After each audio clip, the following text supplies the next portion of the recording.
నమో తస్స భగవతో అర్హతో సమ్మా సంబుద్ధస్స. Magic of the mind అనే సిరీస్లో ఇంతకుముందు కొన్ని విషయాలు చెప్పుకున్నాం. ఈరోజు ఈ విజ్ఞానం ఏదైతే ఉందో అది ఒక జన్మ నుంచి ఇంకొక జన్మకు వెళ్తుంది అని కొన్నిసార్లు చెప్పుకున్నాం. ఆ విజ్ఞానం పూర్తిగా ఆగిపోయే స్టేజ్ అర్హంత స్టేజ్, అంటే ఇంకొక జన్మ తీసుకోలేదు. సో దాని గురించి ఈరోజు చెప్పుకుందాం. అంటే పునర్భవించినటువంటి విజ్ఞానం. ఒక తేరా గాథల్లో ఒక గాథ ఉంటుంది. ఉత్తరపాల తేరుడని ఒక భిక్షువు ఇలా చెప్తాడు. అర్హంత స్థితిని పొందిన తర్వాత కామ వాసనలన్నీ కాలిపోయాయి, నా లోపల భగ్నమైపోయాయి, శాంతమ భావాలన్నీ ఛిద్రమైపోయాయి, సంసార చిగురులన్నీ లేదు, నాకు పునర్భవమేది. ఎప్పుడైతే ఒక వ్యక్తిలో ఉన్న రాగం, ద్వేషం, మోహం, లోభం, ఈ అకుశల ధర్మాలు పూర్తిగా నిరుద్ధమవుతాయో, కుశల ధర్మాలు పెంపొందుతాయో, బ్రహ్మ విహారాలు, ఇంకా అరాగం, అలోభం, అద్వేషం, ఇవి ఎప్పుడైతే పెంపొందుతాయో అటువంటి అర్హంత స్థితి, అంటే తృష్ణ అవిద్య పూర్తిగా అంతమైన స్థితి. ఆ స్థితి వల్ల ఒక విజ్ఞానం ఇంకొక జన్మకు వెళ్ళలేదు. ఆ పరంపర అన్నదే ఆగిపోతుంది. ఒకసారి అనిదర్శనమైన విజ్ఞానం గురించి, అంటే ఈ ఇంకొక జన్మకు వెళ్ళని విజ్ఞానం గురించి ఆనందుడికి భగవానుడు ఇలా బోధించాడు. 6 ఆయుధనాల నిరోధమే విజ్ఞాన నిరోధం. ఈ విజ్ఞానాన్ని మళ్ళీ ఉద్భవించని విజ్ఞానం అంటాను. అంటే మరలా పుట్టని విజ్ఞానం. ప్రకృతి అద్భుతమైంది. ప్రకృతిలో ప్రాణి ఇంకా అద్భుతమైంది. ప్రాణిలో ప్రాణం ఉండటం వలన అది అద్భుతం. మనిషి ఇంకా అద్భుతమైనవాడు, ఎందుకంటే అతనిలోని కాన్షియస్నెస్ మరీ మరీ అద్భుతమైంది. కనుకనే మనిషి ప్రకృతిలో ఉన్నతంగా ఎదిగాడు. భగవానుడు ఈ కాన్షియస్నెస్ని విజ్ఞానం అన్నాడు. ఈ విజ్ఞానం యొక్క అద్భుతం వలనే మనిషి మాయలో పడ్డాడు. ఒక అద్భుతమైన కళాఖండాన్ని చూసినప్పుడు ఎవరైనా ఆహా, ఈ కళాఖండాన్ని సృష్టించిన వాడెవరో కదా అని అనుకుంటారు. అలాగే ఈ అద్భుతమైన మనిషిని సృష్టించిన వాడు ఎవరో కదా అని అనుకోవడం కూడా పరిపాటి. ఒక వస్తువు ఉందనుకుందాం. దానిని లేదు అనేవాడు నాస్తికుడు, దానిని ఉంది అనేవాడు ఆస్తికుడు. ఒక వస్తువు లేదు అనుకోండి, దానిని లేదనే వాడిని నాస్తికుడు అని ఎలా అంటాం? లేని వస్తువును ఉందనే వాడిని ఆస్తికుడు అని ఎలా అంటాం? కనుక నేను సృష్టికర్త లేడు అనే వారిని నాస్తికుడిని అని అనను, సృష్టికర్త ఉన్నాడు అనేవాడిని ఆస్తికుడని అనను. ఈ ఆధునిక జగత్తులో ఎన్నో మార్పులు వచ్చాయి. ఆర్టిఫిషియల్ ఇంటెలిజెన్స్, ఖగోళ శాస్త్ర పరిజ్ఞానం పెరగడంతో మనిషి ఆలోచనలు మరో రకంగా మలుపు తిరిగాయి.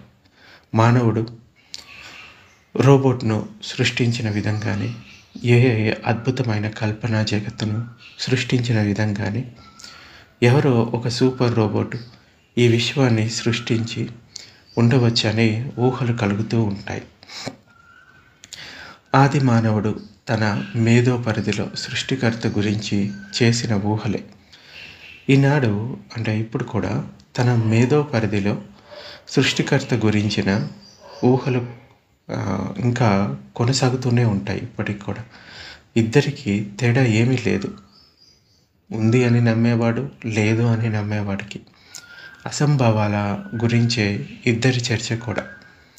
ఇక భగవానుడి విషయానికి వస్తే ఆయన సృష్టికర్త గురించి చెప్పిన మాటలను తెలుసుకోవాలి. నేను సృష్టికర్త గురించి వెతికాను, నాకు దుఃఖమే మిగిలింది, కానీ నా ఇంటిని నిర్మించడానికి కావాల్సిన వాటిని నాశనం చేశాను. అంటే ఒక ఇంటిని నిర్మించాలి అంటే దూలాలు, సిమెంటు, ఐరను ఇవన్నీ అవసరం పడతాయి. ఆ సామాన్ లేకపోతే ఆ ఇల్లు అనేది నిర్మించడం కుదరదు. అదేవిధంగా ఒక జన్మని పొందడానికి అవసరమైన అవిద్య, ఇంకా ఈ తృష్ణ, అవి ఎప్పుడైతే పూర్తిగా అంతమైపోతాయో ఇంకొక జన్మ వెళ్ళడానికి అవకాశం లేదు. సో ఆయన నిబ్బనాన్ని పొందిన తర్వాత పలికిన మాటలు ఇవే అన్నమాట. కానీ నా ఇంటిని నిర్మించడానికి కావాల్సిన వాటిని నేను నాశనం చేశాను. నా దుఃఖం తీరింది. ఇక నా ఇంటిని ఎవరూ నిర్మించలేరు. నాకు ఎల్లప్పటికీ దుఃఖం లేదు అని ఆయన అన్నాడు. అంటే నిర్మించడం ఆ సృష్టికర్త వల్ల సృష్టికర్త వల్ల కూడా కాదు. కనుక అసలు విషయం ఏంటంటే దుఃఖం తీరడం, ఇది తీరడానికి సృష్టికర్త ఉన్నాడా లేడా అనే మీమాంస అన్నది వ్యర్థం, అనర్థం కూడా. ఇప్పుడు సృష్టికర్త ఉన్నాడు అనేవాడు, లేడనేవాడు ఇద్దరికిద్దరే అనమాట. దొందు ఇద్దరికి ఏం తేడా లేదు. భగవానుడు యథార్థవాది, ఉన్నదానిని ఉన్నట్టు చూసినవాడు, చూడమనేవాడు. కనుక ఆయన ఈ కాలంలో చెప్పబడే ఆస్తికుడు కాదు, నాస్తికుడు కాదు. ఆయన కాలంలో పాపం పుణ్యం ఏదీ లేదు, మరో జన్మ ఏదీ లేదు, ఈ జన్మలోనే అన్ని సుఖాలు అనుభవించండి అనే వారిని నాస్తికులని అనేవారు. నాస్తి అంటే లేదు అని. ఏం లేదంటే చేసిన కర్మకు ఫలం లేదు. వీరినే ఆ రోజుల్లో నాస్తికవాదులు అనేవారు. కానీ భగవానుడు సబ్బ పాపస్సాకరణం కుశలస్స ఉపసంపద సచిత్త పరియోదపనం ఏతం బుద్ధానుశాసనం అని చెప్పాడు. అంటే పాపకర్మలు చేయడం ఆపేయాలి. మొదట పాపకర్మలు చేయొద్దు. అలాగే కుశల కర్మలను పెంపొందించుకోవాలి. అంటే పుణ్యకర్మలు చేయాలి. చిత్తాన్ని పరిశుభ్రంగా ఉంచుకోవాలి, సరైన మార్గంలో నడిపించాలి. ఇదే బుద్ధుల శాసనం, అంటే బుద్ధుల ఉపదేశం. కనుక భగవానుడు తక్షణ సమస్యను పరిష్కరించే యథార్థవాది. తథాగతుడు దుఃఖానికి కారణం తెలిపిన హేతువాది. ఈ రోజుల్లో హేతువాదులమని చెప్పుకునేవారు తమ అద్భుతమైన మేధోశక్తితో సృష్టికర్త లేడని వాదిస్తూ ఉన్నారు. ఈ వాదన పటిమ వారికైనా ఎలా వచ్చింది? దీనికి కారణం అద్భుతమైన కాన్షియస్నెస్, ఈ విజ్ఞానమే. దీనివల్లనే వారు అంత అద్భుతమైన మేధస్సుతో సృష్టికర్త లేడనే తమ వాదనను పటిష్టం చేసుకుంటున్నారు. అలాగే సృష్టికర్త ఉన్నాడు అని వాదించే వారు కూడా ఈ కాన్షియస్నెస్ యొక్క ఆ అద్భుతానికి మోహం చెంది దాని మాయలో పడిపోయి దాని సృష్టికర్త గురించి వాదిస్తూ ఉంటారు.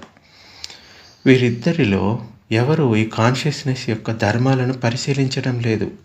బుద్ధుడు దీని ధర్మాలను పరిశీలించిన ఒక సైంటిస్ట్, అంటే శాస్త్రవేత్త. ఒకసారి ఒక భిక్షువు వద్దకు ఒక హేతువాది వెళ్ళి సృష్టికర్త లేడని చాలాసేపు ఎంతో వాదన పటిమతోటి, అంటే వాదన చేసే కొంచెం పండితులు ఉంటారు కదా, ఆ పటిమతోటి వాదించాడు. తర్వాత ఆయన, ఇంత వాదన పటిమ కల నీ మేధోశక్తి ఎంతో అద్భుతం, ఇది దేవుని వలన కాకపోతే మరెక్కడి నుంచి వచ్చింది అని అన్నాడంట. కానీ నేనైతే ఆ శక్తి కాన్షియస్ వలన అని అంటాను. అద్భుతమైన పరిత చిత్తపు పరిధి అంటాను. మ్యాక్సిమం పీపుల్, అంటే ఎక్కువ మంది ఇటువంటి ఆలోచనలతోటే ఉంటారు. వేరే వేరే సాంప్రదాయాల్లో ఉండే సన్యాసులు కానీ లేకపోతే గృహస్థులు కానీ ఈ విజ్ఞానం యొక్క అసలైన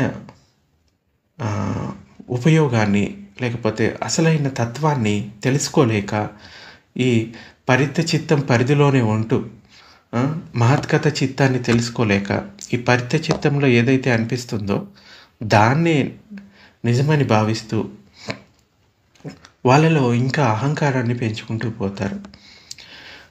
ధర్మం సర్వకాలికం, అంటే ఏ కాలాల్లో అయినా అది ఉపయోగపడుతుంది.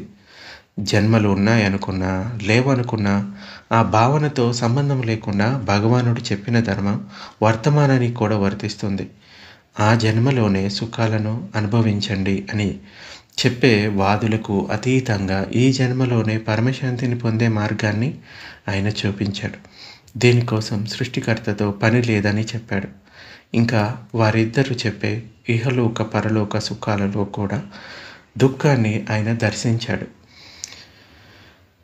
అంటే స్వర్గలోకంలో పుడితే సుఖం దక్కుతుంది అని అనుకుంటారు, కానీ చివరికి అది కూడా దుఃఖమే అని చెప్తాడు. అది కూడా అనిత్యమైనదే. దేవలోకాల్లో జన్మను పొందడం కూడా అనిత్యమే.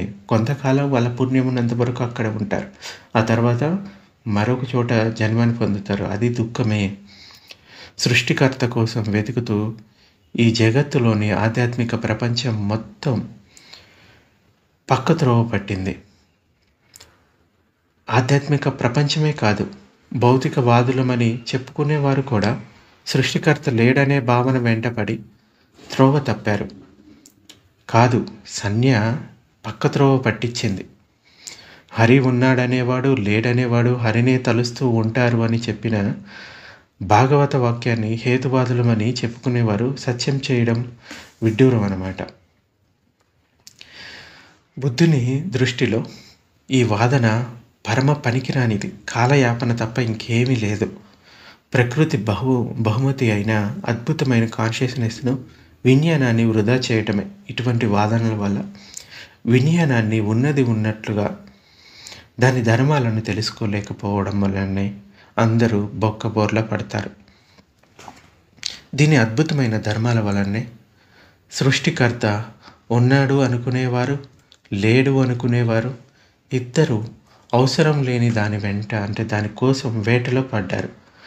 పరిష్కరించవలసిన దుఃఖం గురించి మర్చిపోయారు. ఇప్పుడు నేను ఇలా అంటాను, దుఃఖం అరియ సత్యంగా తెలుసుకున్నవారు, అంటే ఉన్నదానిని ఉన్నట్టుగా తెలుసుకునేవారు ఆస్తికులు, తెలుసుకోలేని వారు లేదనేవారు నాస్తికులు. ప్రకృతిని సృష్టించిన వాడు ఉన్నాడా లేదా అని ఆలోచించినట్లే కాన్షియస్నెస్ ఉందా లేదా అని కాదు చూడవలసింది. ప్రకృతి ధర్మం ఏమిటి, విజ్ఞాన ధర్మం ఏంటి అని పరిశీలించాలి. ఇప్పుడు విజ్ఞాన ధర్మం ఏంటి అనేది ఒకసారి పరిశీలిద్దాం. ఒక విద్యుత్ మోటారు తిరుగుతూ ఉంటే విద్యుత్ ఉందని తెలుసుకుంటాం. అలాగే విజ్ఞానం ఉందని దాని ప్రేరణ ధర్మం వలన తెలుసుకుంటాం. ఈ అనిదర్శనమైన విజ్ఞానం అంటే మళ్ళీ ఉద్భవించినటువంటి విజ్ఞానం, ఇది అనంతమైనది, అంతటా వెలుగునిచ్చేది. ఇక్కడ నీరు, నిప్పు, గాలి, భూమి దృఢంగా ఏమీ ఉండవు. ఇక్కడ పొడవు, పొట్టి, సూక్ష్మం, స్థూలం, శుభము, అశుభము, ఇంకా నామరూపాలు అశేషంగా నిరుద్ధమవుతాయి. నిరుద్ధమైన విజ్ఞానం ఈ అనిదర్శన విజ్ఞానం, అంటే మళ్ళీ పునర్భవించినటువంటి విజ్ఞానాన్ని అనిదర్శన విజ్ఞానం అంటారు. సో ఈ విజ్ఞానాన్ని నిరోధిస్తే అన్నీ ఆగిపోతాయి. ఈ నిరుద్ధమైన విజ్ఞానానికి నిదర్శనం చూపలేము, కానీ సాధారణంగా విజ్ఞానాన్ని దాని ప్రేరణ ధర్మం వలన తెలుసుకోగలుగుతాం. ఇది పంచస్కందాలను ప్రతిబింబిస్తుంది. ఈ ఐదింటిలో విజ్ఞానం కూడా ఒకటి కావడం విశేషం. తనను తానే ప్రతిబింబించుకోవడం చేసుకుంటుంది. ఇది శరీరాన్ని ప్రతిబింబింపజేస్తే కనుక ఇది నా కాయం అవుతుంది. అంటే ఈ శరీరాన్ని ఇది కనుక విజ్ఞానం ప్రతిబింబిస్తే ఇది నాది అనేది అక్కడ పుడుతుంది. ఇది సంజ్ఞను ప్రతిబింబింపజేస్తే ఇది మంచిది, బాగుంది, ఇది బాగలేదు, ఇది కావాలి, ఇది వద్దు అని అనిపిస్తుంది. ఇది వేదనలో ప్రతిబింబిస్తే నాకు నొప్పి ఉంది, నాకు సుఖం అనిపిస్తుంది, ఇది నాకు సంకారాలను చేసే భావంలో తిప్పడం జరుగుతుంది. ఇది తనలో తాను ప్రతిబింబించి అహం అనే మిథ్యాభావాన్ని పెంచి పోషిస్తుంది. వృక్షజాతిలో విజ్ఞానం చాలా తక్కువ పరిమాణంలో ఉండటం వలన వాటికి నేను, నాది అనే భావన తక్కువ. మనిషిలో కాన్షియస్నెస్ ఎక్కువ ఉండటం వలన అహం ఎక్కువ. అయితే పరిత్త చిత్త పరిధిని దాటి మహద్గత చిత్తాన్ని కూడా మనం పరిశీలించినప్పుడు ఈ అన్కాన్షియస్ మైండ్ని పరిశీలించినప్పుడు నేను అనే భావన మిథ్య అని తెలిసి వస్తుంది. విజ్ఞానం యొక్క పుట్టిగిట్టే వేగం అత్యధికంగా ఉండటం వలన ఇది శాశ్వతమనే భావన కలుగుతుంది. ఇందువలనే నేను అనే భావన తలెత్తుతుంది. ఇలా ఈ 5 స్కందాలు ఒకదానిపై ఒకటి ఆధారమై కొనసాగుతూ ఉంటాయి. ఈ కాయ విజ్ఞానం లేకుండా, అంటే కాయం కానీ చర్చు విజ్ఞానం లేకుండా, చర్చు కానీ ఇలా మిగతా ఇంద్రియాలతో కూడా వాటి విజ్ఞానం లేకుండా ఆ ఇంద్రియాలు ఇలా ప్రతి ఇంద్రియం కూడా దానికి సంబంధించిన విజ్ఞానం లేకుండా ఏ పని చేయలేదు. ఉదాహరణకి చక్షు విజ్ఞానం లేదనుకో, కళ్ళు కనిపించవు. ఇప్పుడు గుడ్డివాడికి అక్కడ ఆ చక్షు విజ్ఞానం అనేది పనిచేయదు. సో అక్కడ ఏమీ తెలుసుకోలేడు. ఇంద్రియాలతో వాటి వాటి విజ్ఞానాలు సముదయమైనప్పుడే అవి తమ తమ విషయాలతో జరిగిన స్పర్శను గ్రహించగలుగుతాయి. నేను గుర్తించాను అనుకోగానే అంతటితో ఆగదు, ఫలితం మొదలవుతుంది. విజ్ఞాన ధర్మం ఇలా సముదయమవుతుంది. శరీరానికి గాయమైతే డాక్టర్ కుట్లు వేస్తాడు, కానీ మాన్పే ప్రక్రియ ప్రకృతి ధర్మంగా ఈ శరీరంలో జరుగుతూ ఉంటుంది. అలా కొనసాగడం ప్రాణధర్మం. అలాగే గుర్తించగానే తరువాత ప్రక్రియ మొదలవుతుంది. వస్తు ధర్మంతో ఆ సంబంధం ముడిపడి ఉంటుంది. నేను, నాది అనే ఆత్మభావం మొదలవుతుంది. అదే ఆరంభం. వేదనా స్కందం ఇంకా తృష్ణ సంస్కారం వరకు వెళ్తుంది. ఆ సంస్కారం అనుశయంగా మారుతుంది. మరల అనుకూల పరిస్థితుల్లో అది ఫలిస్తుంది. ఇలా సంజ్ఞ వెలకట్టడంతో భవం విస్తరించడం మొదలవుతుంది. అయితే గుర్తించడంతో ఆగినప్పుడు ఆరంభం మొదలవుకుంటే భవం ఆగిపోతుంది. ఇదే అనారంభంగా మారటం. ఆరంభన పచ్చయ అని తిక్కపట్టానంలో చెప్పబడింది. అంటే వస్తువు స్పర్శ మూలంగా భగవానుడు ఇలాగే చెప్తాడు. దారు చీవరదార్య అనే బాహ్యకు ఇచ్చిన సూక్ష్మ బోధలో కూడా కేవలం చూడడం వరకే ఆగమని చెప్పబడతాడు. అంటే చూడడం మాత్రమే, వినడంలో వినడం మాత్రమే, వాసనలో వాసన మాత్రమే, రుచిలో రుచి మాత్రమే, స్పర్శలో స్పర్శ మాత్రమే. ఈ అనిదర్శన విజ్ఞానం వర్ణించ వీలు లేనిది, ఉదాహరించ వీలు లేనిది, అవతరించలేనిది, ఇంకా బయలు పడనిది, పోల్చ వీలు లేనిది, అనంతమైనది. అంటే ఎప్పుడైతే నిబ్బాన స్టేజ్కి వెళ్ళిన విజ్ఞానం ఏదైతే ఉంటుందో ఈ అనిదర్శన విజ్ఞానం, దీన్ని మామూలు వ్యక్తులకి వర్ణించడం అనేది అసాధ్యం. అంతటా ప్రకాశించేది, ఈ లోకంలో ప్రకాశించేవి 4 ఉన్నాయి. చంద్రుడు, సూర్యుడు, అగ్ని, ప్రజ్ఞ. ఈ ప్రజ్ఞ విజ్ఞానం వలన మనిషిలో ప్రకాశిస్తుంది. అన్నిటికంటే ఈ ప్రజ్ఞా ప్రకాశం ఉన్నతమైనది. సముదాయం అవ్వటం సన్నితో మొదలవుతుంది, ఆరంభం అవ్వటం సన్నితో మొదలవుతుంది. ఆరంభంతో వేదనలు, తృష్ణ, సంస్కారాలు ఏర్పడటం మొదలవుతాయి. ఈ అనిదర్శన విజ్ఞానం వీటికి అంటకుండా వీటి వెనుక ఉంటుంది. అంటే అవిద్యాపచ్చయ సంకార, సంకారపచ్చయ విజ్ఞానం, విజ్ఞానపచ్చయ నామరూపం, నామరూపపచ్చయ శలాయతన, శలాయతన పచ్చయ పచ్చయ వేదన, వేదనాపచ్చయ తృష్ణ. ఇలా ఈ సంస్కార చక్రం అనేది మొదలవుతుంది. ఈ అవిద్యం ఎప్పుడైతే నిరోధం అవుతుందో సంస్కారాలు నిరోధం అవుతాయి. సంస్కారాలు ఎప్పుడైతే నిరోధం అవుతాయో విజ్ఞానం నిరోధం అవుతుంది. విజ్ఞానం ఎప్పుడో నిరోధం అవుతుందో నామరూపాలు ఎప్పుడైతే నిరోధం అవుతాయో 6 ఆయుతనాలు నిరోధం అవుతాయి. 6 ఆయుతనాలు నిరోధమైతే స్పర్శ నిరోధం అవుతుంది. స్పర్శ నిరోధమైతే వేదన నిరోధం అవుతుంది. వేదన నిరోధమైతే తృష్ణ నిరోధం అవుతుందని చెప్పబడింది. అంటే సంజ్ఞ వెలకట్టకుండా ప్రజ్ఞగా మారినప్పుడు ఈ సంస్కారాలు ఏర్పడవు. ఈ సంస్కారాలు ఏర్పడవు కనుక విజ్ఞానం నిరోధమైనట్టే. ఇలా అనారంభిలో విజ్ఞానం భవ నిరోధంగా ఉంటుంది. ఈ భవ నిరోధంగా ఉన్న విజ్ఞానమే ప్రజ్ఞ. ప్రజ్ఞా ప్రకాశం అత్యున్నతమైన జ్ఞానం. ఈ అనిదర్శన జ్ఞానం నీరు, నిప్పు, గాలి, భూమి వీటి ధర్మాలను వెలకట్టదు, తారతమ్యాలను గమనించదు.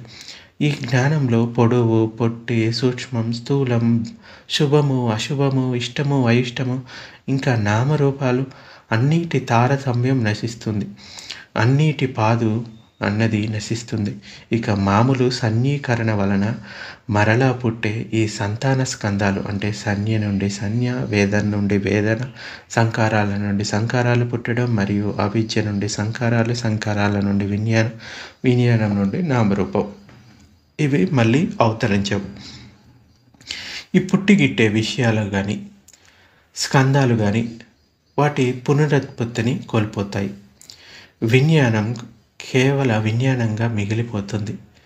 విజ్ఞానంతో పాటు సంస్కారాలు సముదాయం అవ్వవు. ఈ అనిదర్శన విజ్ఞానం కేవలంగా ప్రకాశిస్తూ ఉంటుంది. విజ్ఞానం స్పర్శ కలగడంతోనే, సంజ్ఞ వెలకట్టగానే వేదనల పట్ల తృష్ణ జనించడం కానీ, ఉపాదానం చెంది ఆ విషయానికి అతుక్కుపోవడం కానీ, ఇలా విజ్ఞానం బందీ అవుతుంది. అలా బందీ కాని అనిదర్శన విజ్ఞానం నామరూపాల వల నుండి బయటపడి వ్యాపిస్తుంది, అంతటా ప్రకాశిస్తుంది. ఆ ప్రకాశమే జ్ఞానం. ఈ ప్రకాశమే అంతకుముందు ఇంద్రియాల ద్వారా ఇంద్రియ విషయాల పట్ల కలిగిన ఆత్మభావనతో ఏర్పడిన మమేకత్వంపై, ఆ బంధాలపై వైరాగ్యాన్ని కలిగిస్తుంది. ఇక్కడ ఇంద్రియ విషయాలు అంటే షడాయితనాలు గురించి భగవానుడు ఇలా చెప్తాడు. భిక్షువులారా, చక్షువు దాని సంజ్ఞ నిరుద్ధమైన ఆవరణను తెలుసుకోవాలి. అలాగే గానం అంటే ఈ వాసన దాని సంజ్ఞ నిరుద్ధమైన ఆవరణను తెలుసుకోవాలి. అలాగే శ్రోతం అంటే వినే శబ్దం దాని సంజ్ఞ నిరుద్ధమైన ఆవరణను తెలుసుకోవాలి. అలాగే స్పర్శ అంటే చర్మం దాని సంజ్ఞ నిరుద్ధమైన ఆవరణను తెలుసుకోవాలి. జిహ్వ దాని సంజ్ఞ నిరుద్ధమైన ఆవరణను తెలుసుకోవాలి. మనసు దాని సంజ్ఞ నిరుద్ధమైన ఆవరణను తెలుసుకోవాలి. అదే నిబ్బాన స్థితి. వైరాగ్యం చెందిన భిక్షువు తన ఉన్నతమైన ప్రజ్ఞానంతో, ఆత్మభావంతో కూడిన, అహంతో కూడిన విషయాలన్నీ వ్యర్థమైనవని తెలుసుకొని వాటి గురించిన ఆలోచనలో తాదాత్మ్యం చెందడం. కనుకనే వారి మనోస్కందాలు అంటే అనారంభి మనోస్కందాలు అన్నమాట, మళ్ళీ కొత్తగా ఆరంభం కావు. విలోమ పటిచ్చ సముపాద నియమం ప్రకారం పచ్చయాల నిరుద్ధతను పాటిస్తాయి. పుట్టుకలో నిరుద్ధమవుతాయి. భవ ప్రపంచం నిరుద్ధమవుతుంది. అనారంభ స్థితిలో నీటి సంలగ్నమయ్యే ధర్మం, భూమి దృఢత్వం, ఇంకా అగ్ని వేడి, గాలి కదలిక, జీవి జీవత్వం, దేవతల దైవత్వం, ప్రజాపతి ధర్మం, బ్రహ్మ ధర్మం, ప్రకాశించే వారి ప్రకాశం, ఇంకా అధిపతి యొక్క ఆధిపత్యం, మరియు సమస్తంలో దేనిలోనూ అనిదర్శన విజ్ఞానం పాలు పంచుకోదు. పబ్బస్స సబ్బత్తేన అనుభూతం అని మనకి బ్రహ్మ మంతానికి పుత్త మధ్యమనికాయలో వస్తుంది. దీంట్లో చెప్పడం జరిగింది. అంటే వీటిలో అనారంభి విజ్ఞానం పాలు పంచుకోదు. అంతటిలో దేనిలోనూ పాలు పంచుకోదు. ఇక్కడ అంతటా అంటే లోకాలంతటా అని అర్థం. లోకాలంటే చక్షులోకం, జిహ్వాలోకం, ఈ పోటబ్బాలోకం అంటే స్పర్శలోకం, శ్రోతలోకం, గానలోకం, మనోలోకం. ఈ అనారంభాన్ని అప్పతిట్టం, అప్పవత్తం అంటారు.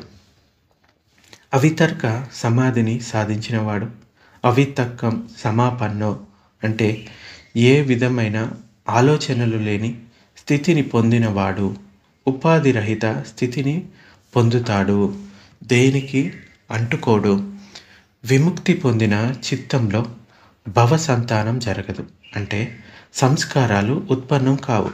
ఈ భవ ప్రపంచం కొనసాగదు. ఇంకా సంజ్ఞ వెలకట్టడంతో ఆరంభమైన భవ ప్రపంచం ఈ పటిచ్చ సముపాద నియమం ప్రకారం కొనసాగుతూ ఉంటుంది. ఈ ముక్త చిత్తం ఏదైతే ఉందో అంటే విముక్తి పొందిన చిత్తం అనారంభి కనుక భవ సంతానం కొనసాగదు. తన ప్రజ్ఞానంతో ఆ ముక్తుడు అహం యొక్క ఆటలను కట్టిస్తాడు, నిరహంకారి అవుతాడు, ఆత్మభావాన్ని వీడి అంతటా అనాత్మకతను దర్శిస్తాడు. ఇక్కడ మనము విషయం అనుభూతిపరంగా తెలుసుకోవలసి ఉంది. ఏకాగ్రమైన మనసు చాలా శక్తివంతమైనది. అతి చిన్న బిందువు మీద ఏకాగ్రమైన చిత్తం చాలా శక్తివంతమైనది. ఈ ఏకాగ్రత బాహ్య బిందువు మీద కాకుండా అంతరంగా ఉన్న సంవేదనలపై కుదిరినప్పుడు చిత్తం చాలా శక్తివంతమైన మార్పులను తీసుకువస్తుంది.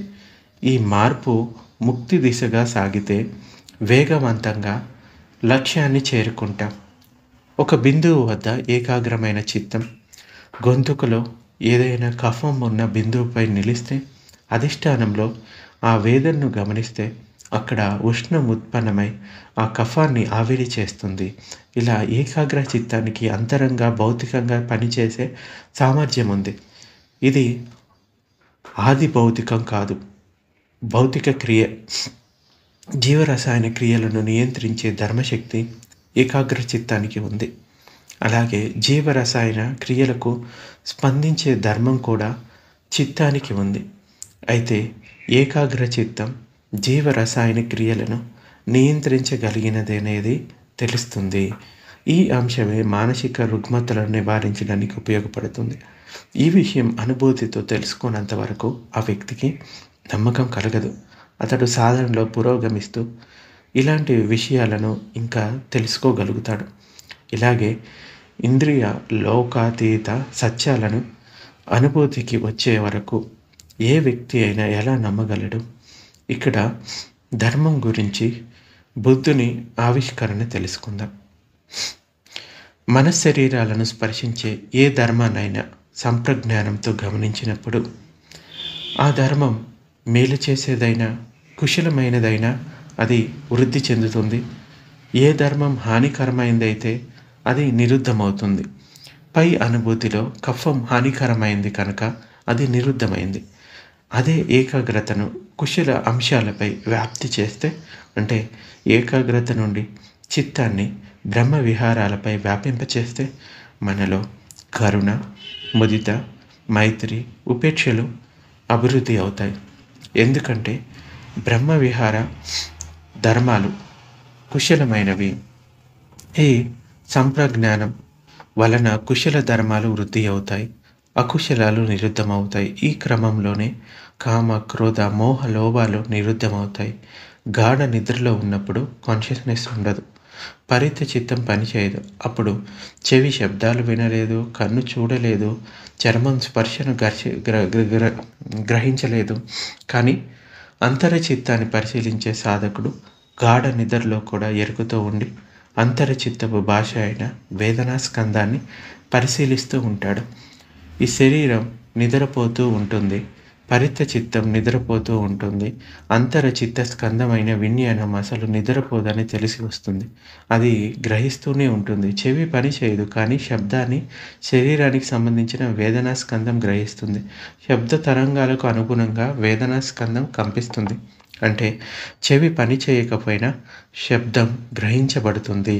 కానీ సంజ్ఞ ప్రజ్ఞగా మారి ఆ తరంగాల అనిశ్చయతను తెలుసుకుంటుంది. ఆ తరంగాలు సూక్ష్మత, స్థూలత బట్టి సంజ్ఞ వెలకడుతుంది. కానీ క్షమత, బ్రహ్మ విహార సాధన వలన, వాటి అనాత్మకత వలన చిత్తం సమతలో ఉంటుంది. అలాంటి చిత్త సంజ్ఞ వెలకట్టదు, అంటే ప్రజ్ఞగా మారుతుంది. అంటే ఇక్కడ పరిత్య చిత్త పరిభాష ఉపయోగింపబడలేదు. అన్కాన్షియస్ మైండ్గా చెప్పబడే ఈ అంతర చిత్తం కాన్షియస్గా పనిచేసి ఉన్నదానిని ఉన్నట్టు తెలుసుకుంటుంది.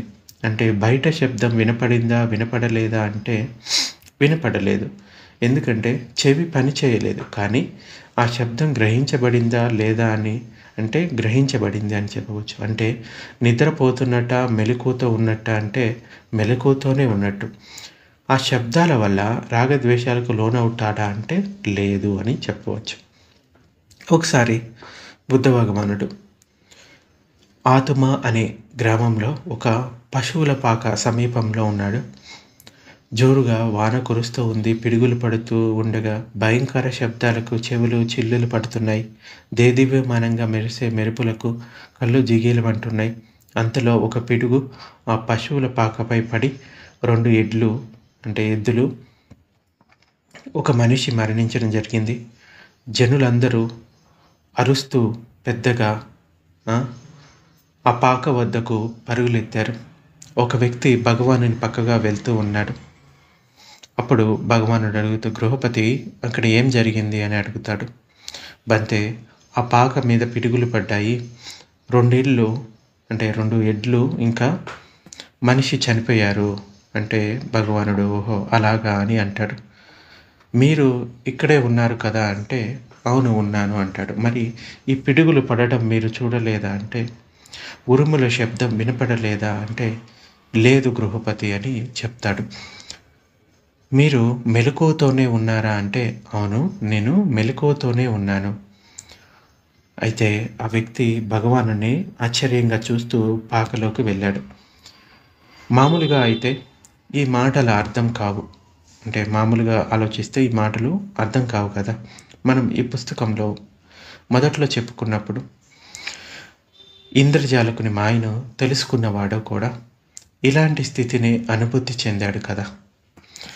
అలాగే అంటే ఇంద్రజాలాన్ని దగ్గరుండి చూస్తూ ఉన్న వ్యక్తి ఆ ఇంద్రజాలం యొక్క మాయను తెలుసుకున్న తర్వాత ఓహో ఇంతేగా అని దాని పట్ల ఎటువంటి ఆశ్చర్యమో అనుభూతి లేదు. అలాగే అతన్ని అడిగిన వ్యక్తి కూడా అయోమయంలో పడ్డాడు కదా. ఈ పరిస్థితి అర్హంతులు కానీ భిక్షువులకు కూడా వర్తిస్తుంది. ఈ విషయం గురించి వారు భగవాన్ని అడిగిన సందర్భాలు కూడా ఉన్నాయి. ఒకసారి ఆనంద బంతే ఇలా అడుగుతాడు, బంతే భగవాన్, భిక్షువులు ఇలాంటి సమాధి స్థితిని పొందగలరా? పృథ్వీ స్పర్శలో పృథ్వీ పట్ల స్పృహ లేకుండా ఉంటారా? ఇక్కడ స్పృహ అంటే సన్య వెలకట్టకుండా ఉండటమే కాకుండా సన్ని అవ్వకుండా ఉండటం, అంటే ఇది ఫలానా అని గుర్తించేవానిగా ఉండకపోవడం. అలాగే నీరు, నిప్పు, గాలి, ఆకాశం, అనంత ఆకాశ విజ్ఞానం, అనంత ఆయతన విజ్ఞానం, శూన్యం, నాసన్య, నైవసన్య ఆయతనం, లోకం పట్ల వీటి విషయాలలో నా సన్యగా ఉండే సమాధి స్థితి పొందగలడా అని ఆనందబంతి అడుగుతాడు. ఆనంద, ఒక భిక్షువు పండిపోయాడని పక్వమయ్యాడని ఎప్పుడు చెప్తాడంటే భవసంతానాన్ని కలగ చేసుకున్నప్పుడు అతడు ఏవం సన్నిగా చెప్పబడతాడు. అంటే అర్హంతుడైన భిక్షువు కేవలం పరమశాంతి స్థితిని కేవలంగా గుర్తించేవానిగా ఉండే సమాధి స్థితిని పొందుతాడు. ఆ స్థితిలో నిబ్బాన సుఖాన్ని అనుభూతి చెందుతాడు. ఇక్కడ ఉపాధులన్నీ నశించి ఉంటాయి, సంకారాలేవి ఏర్పడవు, తృష్ణాగ్ని ఆరిపోయి ఉంటుంది, బంధాలన్నిటి నుండి విముక్తి పొందిన స్థితిలో ఉంటాడు, నిబ్బానంలో ఉంటాడు. ఇలా ఆనంద, నీవడిగిన సమాధి స్థితిలో అర్హంతుడుంటాడు. విషయం ఇంకా చక్కగా అర్థం చేసుకోవాలి అంటే సారిపుత్రుని బంతే మాటలు విందాం. ఒకసారి బంతే ఆనందుడు ఇంకా బంతే సారిపుత్రుని అడిగాడు, నిబ్బానం అంటే ఏంటని. అప్పుడు సారిపుత్ర బంతే ఇలా అంటాడు, అయ్యే భావం ఆగిపోవడమే నిబ్బానం. ఉదాహరణకు ఒక అగ్నిగుండం ఉందనుకో మిత్రమా, నిరంతరం మనడం కోసం కొత్త సమిధలు, అంటే దాంట్లో ఈ కలపను వేస్తూ పోతూ ఉంటే ముందు వేసిన సమిధ బూడిదైపోతూ ఉంటుంది, తర్వాత వేసిన సమిధకు అగ్ని అంటుకుంటూ ఉంటుంది.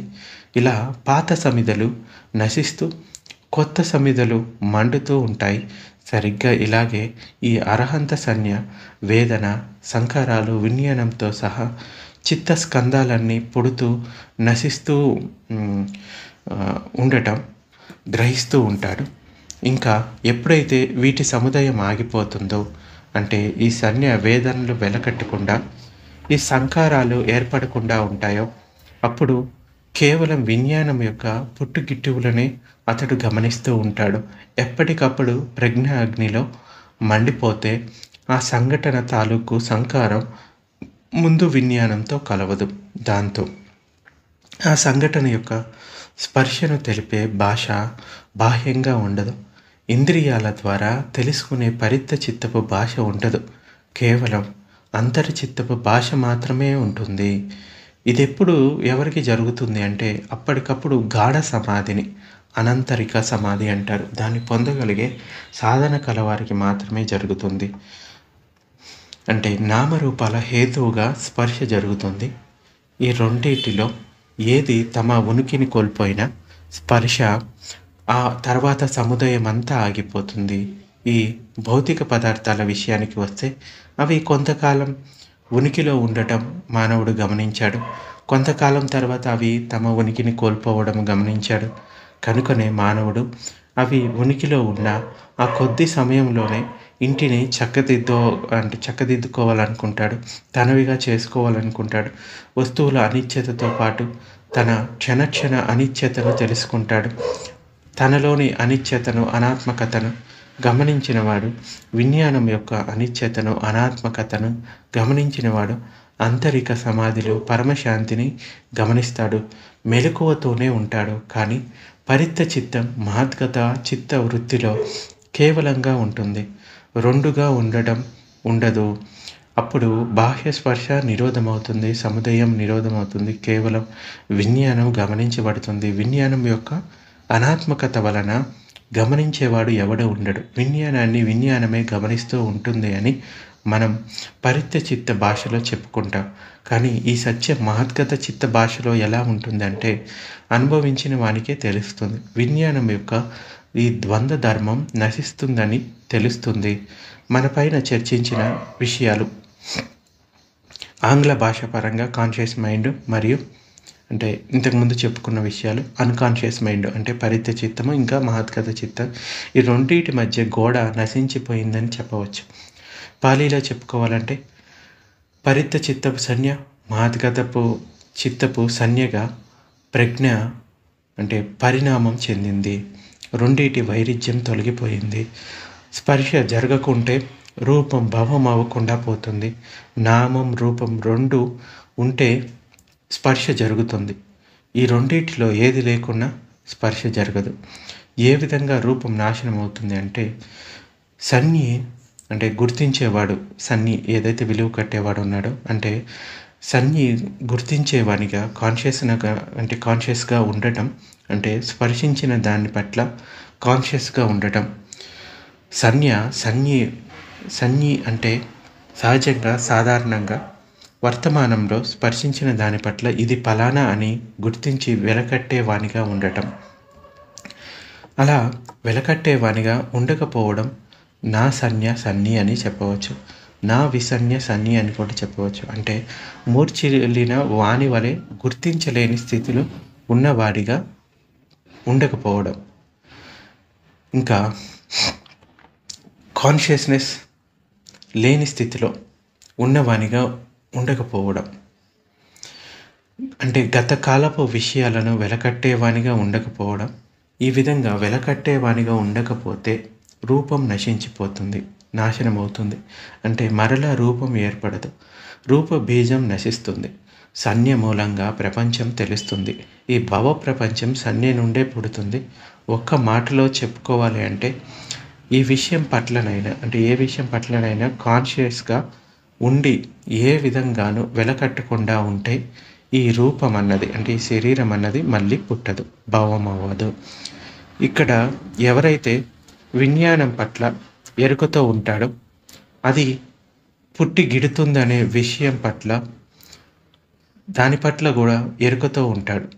ఇంకా ఆ పుట్టిగిట్టే విజ్ఞానమే సన్నికరించడం జరుగుతుంది. అంటే విజ్ఞానమే గుర్తిస్తుంది. ఇంకా విజ్ఞానం నిరుద్ధం అవ్వడం కూడా విజ్ఞానమే తెలుసుకుంటుంది. ఈ విషయం విరుద్ధంగా కనపడిన ఈ విజ్ఞానం యొక్క ప్రతిఫలించే ధర్మం వలన ఇలా జరుగుతుంది. ఇక్కడ ఒక వస్తువుని సన్నికరించడానికి బదులు ఏ వస్తువుని ఏ మనో విషయాన్ని సన్నికరించకుండా అంటే విలువ కట్టకుండా ఉన్నప్పుడు సహజంగా విజ్ఞానమే గుర్తిస్తుంది. అంటే విజ్ఞానం పట్లే కాన్షియస్గా ఉండటం అంటే మారే విజ్ఞానం పట్ల కాన్షియస్గా ఉండటం. అంటే నిరుద్ధమయ్యే విజ్ఞానం పట్ల కాన్షియస్గా ఉండటం. అంటే విజ్ఞానం యొక్క పుట్టిగిట్టువుల విరామం పట్ల కాన్షియస్గా ఉండటం. అగ్ని ఒక సమీద తర్వాత మరో సమిధను అంటుకున్నట్లే విజ్ఞానం ఒకటి నిరుద్ధమైన తర్వాత మరో విజ్ఞానం పుట్టడం నిరుద్ధమవ్వడం. ఈ గొలుసు పుట్టుగిట్టువుల విరామంలో ఉండటం, ఈ విరామాన్ని గుర్తించేది విజ్ఞానమే, నిరుద్ధమయ్యేది విజ్ఞానమే. వేదన జ్వలిస్తూ ఉంది, సంజ్ఞ జ్వలిస్తూ ఉంది, సంస్కారం జ్వలిస్తూ ఉంది, విజ్ఞానం జ్వలిస్తూ ఉంది. ఇంకా ఇక్కడ ఆనంద. ఎవరైనా భిక్షువు కేవల సన్నిగా ఉంటాడు, అంటే కేవలం నిబ్బానాన్ని గుర్తించేవానిగా ఉంటాడు. ఎలాగంటే ఇది శాంతి, ఇది అత్యద్భుతమైన స్థితి, అన్ని సంకారాలు నిరుద్ధమయ్యాయి, ఉపాధులన్నీ ఉనికిలో లేకుండా నశించిపోయాయి, తృష్ణ తుడిచిపెట్టుకుపోయింది, భవంతో బంధం తెగిపోయింది, స్వేచ్ఛ లభించింది, ముక్తి లభించింది, నిండు నిబ్బాన స్థితి దక్కింది. ఈ విధంగా ఆనంద. ఎవరైనా భిక్షువు ఇలాంటి స్థితిని చేరుకుంటే సమాధిని పొందగలడు. అంటే సముదయం ఆగిపోయింది. ఏ సంజ్ఞ వలన సముదయం సాగిపోతుందో ఆ సంజ్ఞ పరిణామం చెంది సముదయం అవ్వని స్థితిని గుర్తించగలుగుతుంది. అంటే అనారంభి అవుతుంది, ఆరంభించినది అవుతుంది. స్పర్శను సంజ్ఞ వెలకట్టగానే భవం ఆరంభమవుతుంది. ఏ విధంగా వెలకడుతుందో ఆ విధంగానే వేదన తలెత్తుతుంది. వేదన ధర్మాన్ని బట్టి రాగద్వేషాలు తలెత్తుతాయి. దాని అనుగుణంగానే సంకారాలు ఉత్పన్నమవుతాయి. సంకారపత్య ఇంకా నామరూపాలు, ఇలా భవం కొనసాగుతుంది. అంటే సన్యతోనే భవం ఆరంభమవుతుంది. నిబ్బాన స్థితిని పొందిన భిక్షువు అనారంభి అవుతాడు. ఇంకా నిబ్బాన స్థితి ఉందనే మూడవ ఆర్య సత్యం గురించి, దాన్ని పొందే ఆవశ్యకత గురించి భగవానుడు ఇలా చెప్తాడు. పుట్టనిది, ఉద్భవించనిది, నిర్మింపబడనిది, బంధం లేనిది ఉంది. పుట్టనిది, ఉద్భవించినది, నిర్మింపబడలేనిది, బంధం లేనిది లేకుంటే పుట్టిన దాని నుండి, ఉద్భవించిన దాని నుండి, నిర్మింపబడిన దాని నుండి, బంధాల నుండి తప్పించుకోవాల్సిన పని లేదు. కానీ పుట్టినది, ఉద్భవించింది, నిర్మింపబడనిది, బంధం లేనిది ఉంది కనుకనే పుట్టిన దాని నుండి, ఉద్భవించిన దాని నుండి, నిర్మింపబడిన దాని నుండి, బంధాల నుండి విముక్తి పొందాలి. అంటే ఈ అవిద్య ద్వారా సంస్కారాలు పుడుతున్నాయి, సంస్కారాల ద్వారా విజ్ఞానం పుడుతుంది. ఈ చక్రం జరుగుతుంది కదా, ఇది ఉన్నప్పుడు దాన్ని నిరోధించాలి. నిరోధించినప్పుడే ఆ బంధాల నుండి విముక్తి జరుగుతుంది. ఈ నిబ్బానం ఎవరికి వారు స్వయంగా రుచి చూసి తెలుసుకోవాల్సిందే. దీనిని పొందిన వారు మరొకరికి దీనిని పొందమని నిరూపించలేరు, అంటే పొందాము అని నిరూపించలేరు. నిబ్బానం లేదు, గిబ్బానం లేదు అంటే నాకు చూపించు అని ఎవరైనా అడిగితే అది చూపించేది కాదు, వాదనతో తెలిపేది కాదు. దానిని పొందే మార్గం మాత్రమే తెలుపబడుతుంది. ఆ మార్గంలో ఎవరైనా స్వయంగా నడవలసిందే. సో ఈ మనసు చేసే మాయ గురించి, భవం ఆరంభం అవ్వడం గురించి భగవానుడు ఇంకా ఇలా బోధిస్తాడేమనంటే, సమర్థవంతంగా కనిపించే లోకమంతా మోహపూరితమైనదే. లోకం పట్ల ఉపాదానం చెందటం వల్ల దానిని అవినాశమైనదిగా భావించి అవిద్యాజనులు బందీలు అవుతారు. తరచి చూడు, లోకంలో సారం ఏమీ లేదు అని భగవానుడు చెప్తాడు. ఇంకా రూప, రస, గంధ, శబ్ద, కాయ స్పర్శ అంటే శరీర స్పర్శ, మనోధర్మం, ఈ 6 విషయాలు ఇంద్రియాలను స్పర్శించినప్పుడు అన్నీ ఇష్టమైనవిగా ఉంటాయి, మనసును దోచుకుంటాయి అని చెప్పబడింది. ఇంకా దేవతలతో సహా ఈ లోకాలన్నీ కూడా ఈ విషయాల స్పర్శను సుఖం అనుకుంటారు. అవి గతించినప్పుడు దుఃఖంగా భావిస్తారు. ఈ శరీరం నాది అనే ఆత్మభావం లేనివారు అంటే ఆ స్పర్శలను సుఖమనుకోరు, అవి గతించినా దుఃఖపడరు, ఎప్పుడు సుఖంగానే ఉంటారు. కానీ ఈ లోకమంతా దీనికి వ్యతిరేకంగా భావిస్తుంది. అంటే ఈ శరీరం నాది అనే ఆత్మభావంతోనే ఉంటారు. ఒకరు సుఖం అనుకున్న దాన్ని మరొకరు దుఃఖమని, ఒకరు దుఃఖం అనుకున్న దానిని మరొకరు సుఖమని భావిస్తారు. చూడండి, ధర్మాన్ని తెలుసుకోవడం కష్టం. అవిద్యాపరులు గందరగోళంలో పడతారు. ఈ తమస్సు అనే ముసుగుని తొలగించుకోరు. చూడని వారికి చీకటే కదా. జాగరూకత కలవారు గ్రంథులు వివృతమవుతాయి, ముసుగులు తొలగిపోతాయి, వెలుగును చూడగలుగుతారు. ధర్మ మార్గం తెలియని మూర్ఖులు దగ్గరగా ఉన్నా కూడా తెలుసుకోలేరు. భవరాగంలో నిండా మునిగినవారు భవ ప్రవాహంలో పడి కొట్టుకుపోయేవారు, మారుని రాజ్యంలో విహరించేవారు సంబుద్ధుని ధర్మాన్ని పరిపూర్ణంగా అర్థం చేసుకోలేరు. సమ్యక్ సంబుద్ధుడు తెలిపిన ఈ నిబ్బాన స్థితికి ఇలాంటి జాగరూకత కలవారు కాక మరెవ్వరూ తగినవారు అవుతారు. ఈ నిబ్బాన స్థితి తెలుసుకొని అనాశ్రవులై, అంటే దీన్ని తెలుసుకొని అనాశ్రవులై పరినిర్వాణం చెందుతారు. అంటే చెవులు ఉండి వినని వారు, కనులు ఉండి చూడని వారు, అలాగే నాలుక ఉండి రుచి తెలియని వారు, ముక్కు ఉండి వాసనలు తెలియని వారు, శరీరం ఉండి స్పర్శలు తెలియని వారు, ఇంకా మనసులో ఆలోచనలు ఉండి తెలియనట్టుగా ఉండేవారు. ఇలా ఇంద్రియాల నుండి సన్నీ కాకుండా ఉండేవారు అనారంభులవుతారు. సముదాయాన్ని ఆరంభించిన వారు అవుతారు. క్షణక్షణం అయ్యే భవాన్ని ఆపిన వారు అవుతారు. భిక్షువులారా, మీరు ఈ ఆవరణను తెలుసుకోవాలి. ఎక్కడైతే రూపం యొక్క గుర్తింపు నిరుద్ధమవుతుందో, అంటే ఈ సన్య నిరుద్ధమవుతుందో అక్కడ చక్షువు నిరుద్ధమవుతుంది. ఎప్పుడైతే శబ్దం యొక్క గుర్తింపు, అంటే ఈ సన్య నిరుద్ధమవుతుందో అక్కడే శ్రోతం నిరుద్ధమవుతుంది. ఎక్కడైతే గానం, అంటే వాసన యొక్క గుర్తింపు ఈ సన్య నిరుద్ధమవుతుందో అక్కడ చక్షువు నిరుద్ధమవుతుంది. ఎక్కడైతే ఈ రుచుల యొక్క గుర్తింపు సన్య నిరుద్ధమవుతుందో అక్కడ జిహ్వ నిరుద్ధమవుతుంది. ఎక్కడైతే స్పర్శ యొక్క గుర్తింపు, అంటే సన్య నిరుద్ధమవుతుందో ఈ సంకారాల ముడులు లేదా ఆశ్రవాల గుర్తింపు నిరుద్ధమవుతాయో అక్కడే ఈ కాయం నిరుద్ధమవుతుంది. ఎక్కడైతే ఆలోచనల యొక్క గుర్తింపు నిరుద్ధమవుతుందో, అంటే ఈ సన్య నిరుద్ధమవుతుందో అక్కడ మనసు నిరుద్ధమవుతుంది. ఇక్కడ మనసు నిరుద్ధం అంటే విజ్ఞాన నిరుద్ధమే. అంటే 6 ఇంద్రియాల ఈ ఆయుధనాల గుర్తింపు నిరుద్ధం అవ్వడమే. దీనినే అనిదర్శన విజ్ఞానం అంటారు, అంటే పునర్భవించని విజ్ఞానం. ఇక భవ ప్రత్యుత్పత్తి జరగదు. భిక్షువులారా, సమ్యక్ సంబుద్ధుడు అర్హంతులు చక్కగా ప్రత్యవేక్షణ చేసింది భూమిని భూధాతువుగానే యథాతథంగా తెలుసుకుంటారు. భూమిని నాది అని అనుకోరు. భూమిని భూమికగా భావించరు. ఈ భూమి మీద అని భావించరు. ఈ భూమి నుండి అని భావించరు.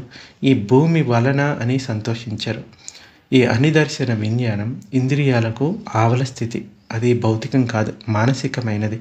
విజ్ఞాన చిత్తంలో ఒక భాగం, ఒక స్కందం. అంటే ఈ విజ్ఞానం అన్నది చిత్తంలో ఒక భాగం, ఒక స్కందం. విజ్ఞానాన్ని మనం చూడలేకపోయినా అది ప్రతిబింబించడం మనం చూడగలుగుతాం. అలాగే ప్రతిబింబించని విజ్ఞానం అనిదర్శన విజ్ఞానం. ఇక్కడ మనము విషయాన్ని గమనించాలి. మనం గాలిలో జీవిస్తాము. గాలిలో ఆక్సిజన్ వలన జీవిస్తాం. గాలిలో ఆక్సిజన్ సరిపోను ఉన్నంత వరకు ఆక్సిజన్ ఉనికి ప్రాణికి తెలియదు. ఆక్సిజన్ కావాల్సినంతగా ఊపిరితిత్తులు గ్రహించినంత కాలం మనకు ఆక్సిజన్ గురించిన స్పృహ ఉండదు. ఆక్సిజన్ నుండి బయటపడినప్పుడు అది కావాలి అని మన శరీరం తన భాషలో చెప్తుంది. అలాగే విజ్ఞానం ఉన్నంత వరకు ఈ శరీరం ప్రేరణ చెందుతుంది, కానీ విజ్ఞానం యొక్క స్పృహ ఉండదు.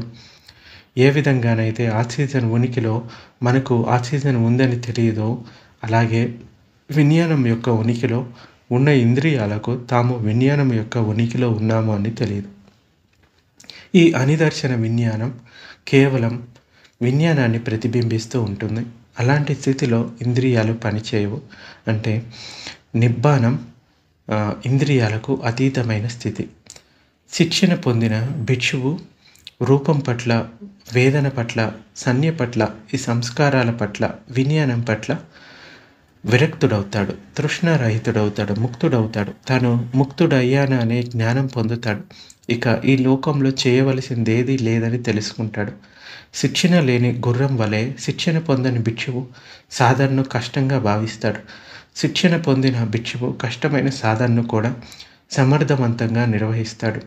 శిక్షణలో ఉన్న గుర్రం తన యజమాని ఈరోజు ఎలా స్వారీ చేస్తాడో అని అప్రమత్తంగా ఉండి చక్కగా గ్రహించి తాను పరుగు పెడుతుంది, అడ్డంకులను తెలివిగా తప్పుకుంటుంది. అదే శిక్షణ లేని గుర్రం సకిలిస్తూ యజమాని సూచనలు గ్రహించలేక కష్టపడుతూ అడ్డంకులను తప్పుకోలేదు. అలాగే శిక్షణ లేని భిక్షువు తన సాధనలో కష్టపడుతూ ఉంటాడు. ఏకాంతంలో మనసును శాంతింప చేసుకోలేడు. అవితర్క సమాధిని పొందలేడు. నైవసన్య సమాధిని పొందలేడు. భూమి యొక్క ఘనత్వాన్ని, నీటి ప్రవాహాన్ని, అగ్ని వేడిని, గాలి కదలికలను, ఆకాశపు అనంతత్వాన్ని, లోకాలన్నిటి గురించి ధ్యాస పెడతాడు. అంటే పరధ్యానంలో ఉంటాడు. దేనికోసం ధ్యాస పెట్టాలో దాని మీద ధ్యాస పెట్టడం దేని మీద అంటే తెలియక బ్రాహ్మణులు, బ్రహ్మదేవతలు అని అడుగుతారనమాట. ధ్యాస దేని మీద పెట్టడం అని. అప్పుడు ఇలా చెప్తాడు భగవానుడు, మేము మిమ్మల్ని వేడుకుంటున్నాము, ఓ ఉన్నతుడా, మిమ్మల్ని పూజిస్తున్నాము. దేని మీద ధ్యాస పెట్టాలో ఆ కళ మాకు తెలపండి, దేని మీద ధ్యాస చేయాలో తెలపండి అని భగవానుడిని అడుగుతారు. ఇక్కడ ఆలంబన లేకుండా పోయింది. అన్ని ఆలంబనలను దాటిన తర్వాత మిగిలింది నిబ్బానమే. ఇక్కడ కాన్షియస్ దేని మీద ఉంటుంది? సన్య దేనిని వెలకడుతుంది? అసలు సన్యీకరించడమే ఉండదు. అనిత్యాన్ని తెలుసుకుంటూ పోయినప్పుడు అనిత్యాలన్నీ అంతమై, ఏ ఆలంబన లేని, ఏ ఉపాధి లేని నిర్వాణ స్థితిలో ఇంకా దేని మీద ధ్యానం చేయాలి? ధ్యానం చేయడానికి వస్తువేది ఉండదు కదా. భవం నిరుద్ధమైంది, నిశ్చలమైన శాంతి మాత్రం ఉంటుంది. ఇక నేను అనే అహం, ఆత్మభావం నిరుద్ధమైంది. కనుకనే అర్హంతుడైన ప్రతి భిక్షువు ఇలా అంటాడు, నేను చేయవలసిందంతా పూర్తయింది, నా బ్రహ్మచర్యం ఫలించింది, అంటే ప్రవజ్య సంపూర్ణమైంది, నాకు పునర్జన్మ లేదు, అంటే దేని మీద ధ్యానం చేయవలసిన పని లేదు. చివరకు మిగిలిన శాంతిని అనుభూతి చెందుతూ బహుజన సుఖం కోసం శాంతి మార్గమైన అష్టాంగ మార్గాన్ని, ధర్మాన్ని ఇతరులకు బోధిస్తూ మరణం కోసం ఎదురు చూస్తూ రుణం లేని భిక్షను స్వీకరిస్తూ ఉండటమే వారి జీవనమైపోయింది. ఇక్కడ సాధకుడు తన సాధనలో ఒక విషయాన్ని గమనిస్తాడు. విషయాల మధ్య విరామాన్ని గమనిస్తాడు. ఆరంభించకుండా విరామాన్ని పాటిస్తాడు. అలా సమాధి సాధనలో కూడా విరామాన్ని గమనిస్తాడు. ఆలోచనకు మధ్య విరామాన్ని గమనిస్తాడు. ఆ విరామాన్ని పెంచుకుంటాడు. శ్వాసకు మధ్య విరామాన్ని గమనిస్తాడు. వేదనకు మధ్య విరామాన్ని గమనిస్తాడు. సూక్ష్మ వేదనకు మధ్య విరామాన్ని గమనిస్తాడు. సూక్ష్మ వేదనల తరంగాలను గమనిస్తాడు. ఇలా క్షణ సమాధి స్థితిని దాటి అర్పణ సమాధిని చేరుకొని తరంగానికి మధ్య విరామాన్ని గమనిస్తాడు. సరిగ్గా ఆ విరామంలోనే శాంతిని ఇంకా అనుభూతి చెందుతాడు. ఆ విరామంలోనే ఆలంబన ఏది ఉండదు. నిశ్చల స్థితిని, శాంతిని అనుభూతి పొందుతూ ఉంటాడు. అక్కడే బ్రహ్మ విహారమైన ముదితను అనుభూతి పొందుతాడు. అతని హృదయం కరుణా గర్భిత శూన్య హృదయం, అహం శూన్యమైన, ఆత్మభావ శూన్యమైన కరుణా హృదయం అవుతుంది. సో ఈ విధంగా సాధనలో ముందుకు వెళ్ళాల్సి ఉంటుంది. వీటిలో కొన్ని విషయాలు వెంటనే అర్థం కాకపోవచ్చు. ధ్యాన సాధన చేసి ముందుకెళ్ళిన వాళ్ళు, కొన్ని సూత్రాలను పఠించిన వాళ్ళు, అంటే సూత్రాలను చదివి నేర్చుకున్న వాళ్ళకి ఈ విషయాలు కాస్త తొందరగా ఉపయోగపడతాయి. ఏది ఏమైనా కానీ ఈ సంజ్ఞ అనే విలువ కట్టే భాగం ఏదైతే ఉందో, ఈ సంజ్ఞను ప్రజ్ఞగా మార్చుకోవడానికి ప్రయత్నించండి. అది సరిపోతుంది. అంతకుమించి ఇంకేం చేసే అవసరం లేదు. ఈ విలువ కట్టే భాగాన్ని ఆగిపోతే సరిపోతుంది. సో అది ప్రయత్నిస్తే సరిపోతుంది. ఇది ఈరోజు ప్రవచనం.